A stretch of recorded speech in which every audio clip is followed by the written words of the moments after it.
শেষ দিন আয়াত। আমি বিতাড়িত শয়তান থেকে আল্লাহর নিকট আশ্রয় চাই। পরম করুণাময় অসীম দয়ালু আল্লাহর নামে আরম্ভ করছি। আসমানসমূহ ও জমিনে যা আছে সব আল্লাহরই। আর যদি তোমরা প্রকাশ করো অথবা গোপন করো যা তোমাদের অন্তরে রয়েছে, আল্লাহ তোমাদের কাছ থেকে সে বিষয়ের হিসাব নেবেন।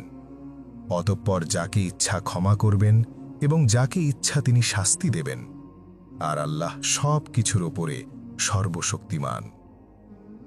রাসূল তার রবের পক্ষ থেকে তার প্রতি যা অবতীর্ণ হয়েছে সে সবের প্রতি ঈমান এনেছেন, এবং মুমিনরাও সবাই ঈমান এনেছে। প্রত্যেকে ঈমান এনেছে আল্লাহর ওপর, তার ফেরেশতাদের, কিতাবসমূহ ও তার রসূলগণের ওপর। তারা বলে, আমরা তার রসূলগণের কারো মধ্যে তারতম্য করি না। তারা বলে, আমরা শুনেছি ও মেনে নিয়েছি। আমরা আপনার নিকট ক্ষমা চাই, হে আমাদের রব, আর আপনার দিকেই আমাদের প্রত্যাবর্তন। আল্লাহ কোনো ব্যক্তিকে তার সাধ্যাতীত কিছু চাপিয়ে দেন না।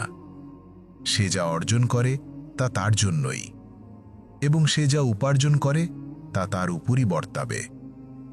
হে আমাদের রব, আমরা যদি ভুলে যাই কিংবা ভুল করি তবে আমাদের পাকড়াও করবেন না।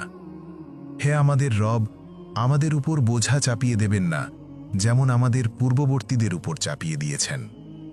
হে আমাদের রব, আপনি আমাদের দ্বারা এমন বোঝা বহন করাবেন না যা বহন করার শক্তি আমাদের নেই। আর আপনি আমাদের পাপ মোচন করুন, আমাদেরকে ক্ষমা করুন এবং আমাদের প্রতি দয়া করুন। আপনি আমাদের উত্তম অভিভাবক। সুতরাং কাফির সম্প্রদায়ের বিরুদ্ধে আমাদেরকে সাহায্য করুন।